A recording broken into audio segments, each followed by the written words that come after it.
Will I read them immediately when they come out? No. Will it take me 5 years to read them? Probably.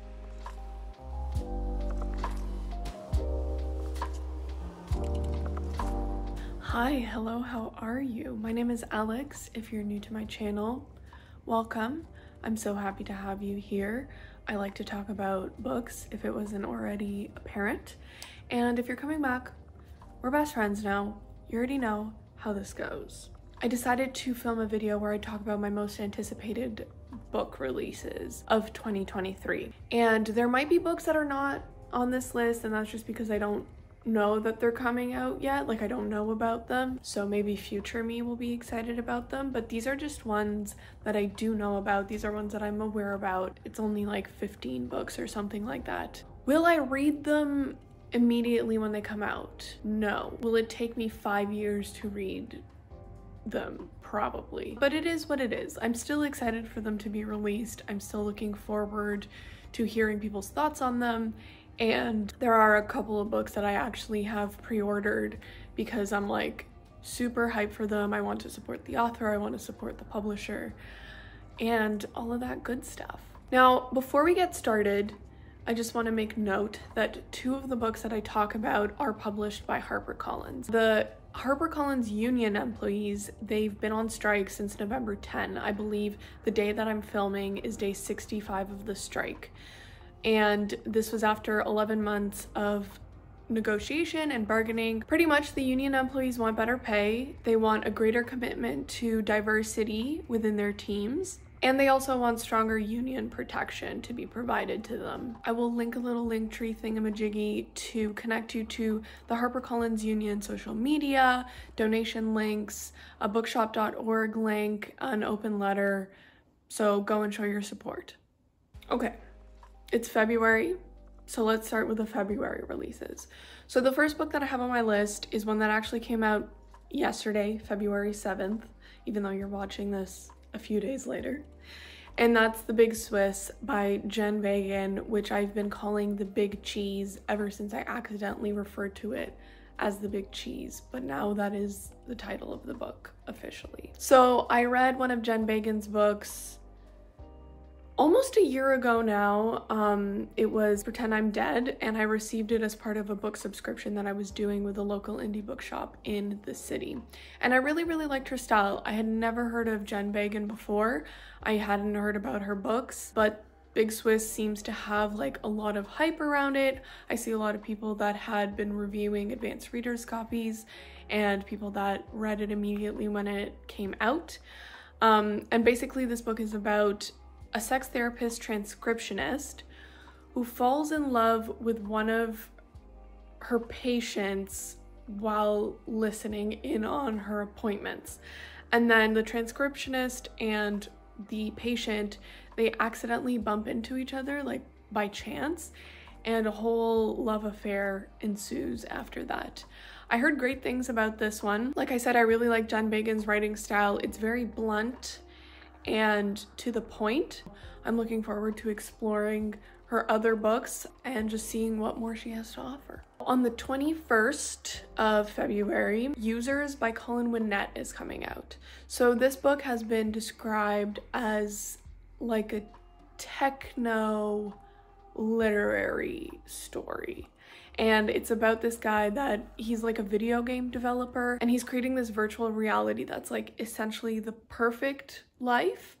And all kinds of drama ensues from that. I think this is a gorgeous cover, and I've also been really interested in this whole aspect of entwining video games and virtual reality into written fiction after reading Tomorrow Times 3 by Gabrielle Zevin. I think that was a fantastic idea, very creative, very unique, so I'll be interested to see how a different storyteller approaches that kind of narration style, I suppose.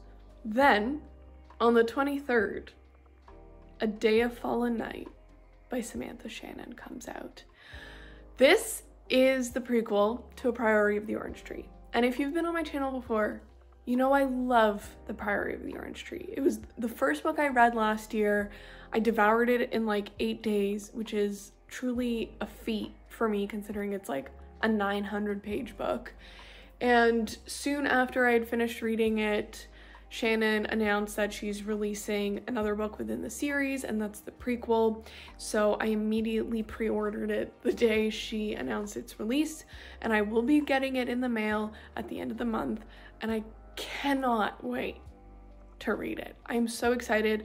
I hope I'm not overhyping it in my mind. Then again, I found that The Priority of the Orange Tree was spoken about so much around the time of its release, and that's why I kind of avoided it until I eventually did read it, and it's so well deserved. All the hype is so well deserved, and everyone should go read it and then join me in reading the prequel. Then on the 28th is Burnham Wood by Eleanor Catton. This was described as a far-left anti-capitalist manifesto meets techno-futurist manual meets suburban ennui-driven domestic fiction. And I truly don't know anything more about this book besides this single sentence, but I just think that sounds fabulous and so delicious. I haven't heard about this author before. I think the cover for this book is also fabulous, so I'm very much looking forward to this. I have no idea what it's about, but it sounds right up my alley, you know? Then in March, on the 7th, there are 3 books coming out on the same day. Seems like a big day for book releases. The first book that I have here is Old Babes in the Wood by Margaret Atwood. This is a collection of short stories. It's one of the first collections of short stories she's releasing since the release of her last collection of short stories, which was a while ago, but I'm not quite sure when. And this is a collection of eccentric stories surrounding a whole mishmash of different characters, including a mom who thinks she's a witch and a bank teller that is reincarnated as a snail, and then a conversation between Margaret Atwood and George Orwell that occurs during a seance. So it sounds very weird, it sounds strange, it sounds interesting, so I think this will be a fun little read. Then also on the 7th is the release of The Fifth Wound by Aurora Mattia, and this is like a roman clef that uses passion as a way of life. It is described as a Baroque work of mythic fiction that is exploring one woman's interdimensional journey of beauty and embodiment. I don't know, that just sounds fantastic. And I also really think this is a really pretty book cover. If you haven't already noticed, I'm really into pretty book covers, and I am a big believer in judging a book by its cover. Sorry if that is controversial. Then on the same day, Francisco by Allison Mills Newman is coming out. So this is actually a re-release of the book. It was originally published in 1974, I believe, and it became a really hard to find out of print book. But they are reprinting it, they're republishing it, so it'll be available again in March for people to read. And this is a story about a young Black woman who is disillusioned by her own success in Hollywood, and she becomes involved with the Black arts movement of the 70s, and it's a very atmospheric, very creative novel about youth in the 70s. Then on the 28th is the first nonfiction that I'm looking forward to, and that's Bird Girl by Mia Rose Craig. Craig is 20 years old, she's an environmental activist. It's about her passion for bird watching, her mother's mental illness, and her journey to saving the planet, basically.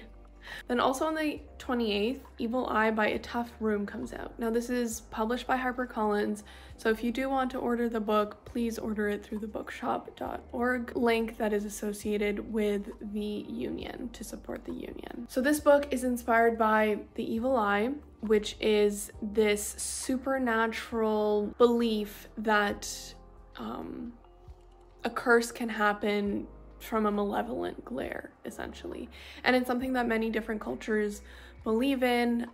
There are different perspectives on it from different kinds of cultures. I actually grew up with the idea from 2 different sides of my family, so there's different kinds of familiarity associated with the evil eye. This particular novel is about a young Palestinian woman and how her life seems quite perfect on paper. You know, she has the perfect marriage, she has the perfect family, the perfect job, the perfect life, essentially.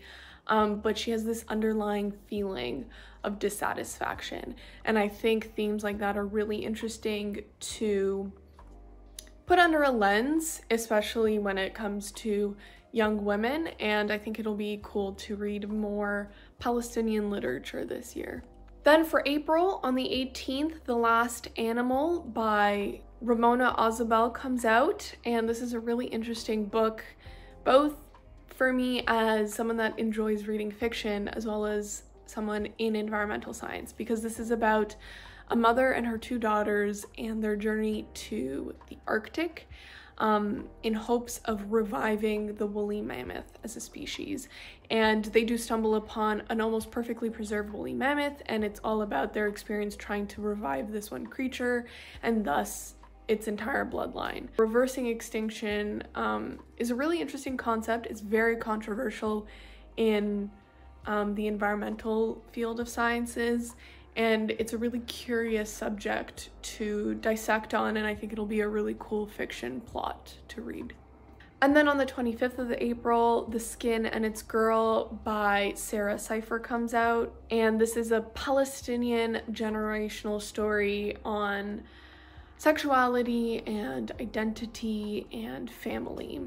May 2nd, City in Flames by Thomas Hatchard comes out. And I am unbelievably excited for this. I have also pre-ordered a copy of this book because it is being published by Flying Books.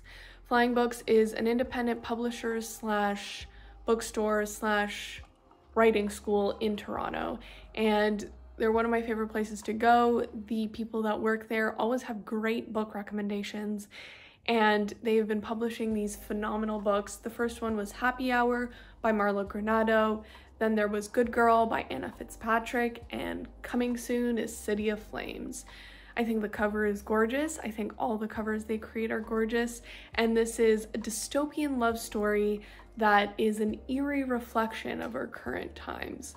So really excited to get my copy of that and give it a read and let you know what I think about it. But if Flying Books is publishing it, I'm reading it. Then the 4th of May, one of my new favorite authors is publishing a book, and that's August Blue by Deborah Levy. So this is set in Athens, and it follows these women that happen to meet each other, and they're like doppelgangers basically, and like this whole chaotic relationship between the two of them ensues.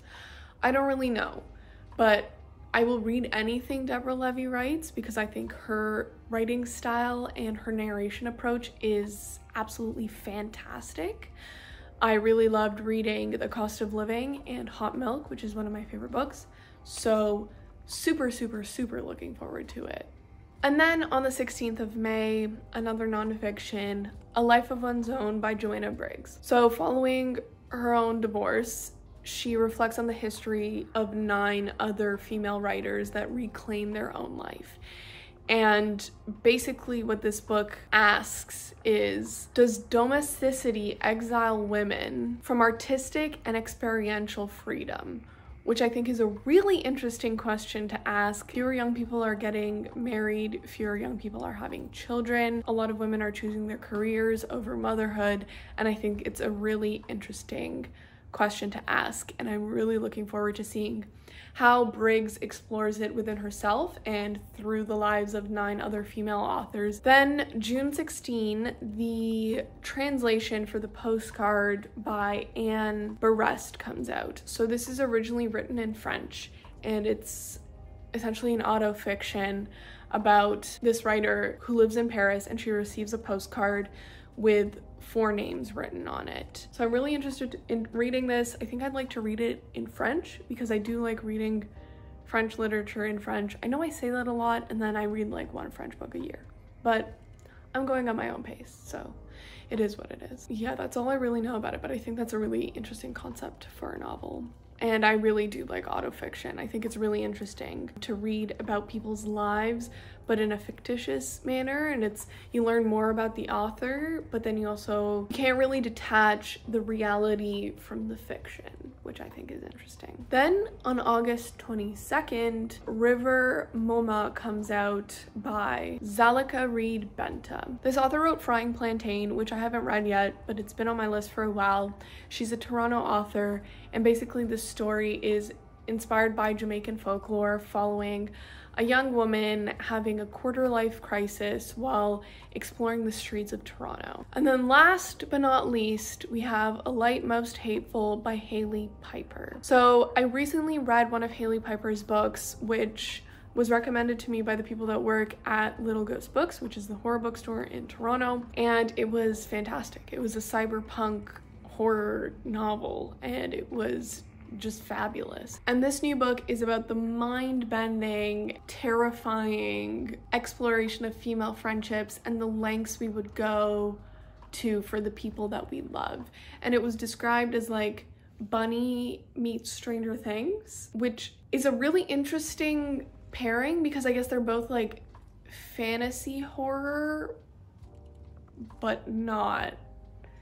So I'll be really curious to see what those two ideas together make, and I'm really looking forward to reading this book come October. Anyway, that's it. That's all for the new releases of 2023. Let me know down in the comments what you're excited for release-wise. Like this video if you like this video, subscribe if you want to see more of my content, and I'll see you next time. Bye-bye.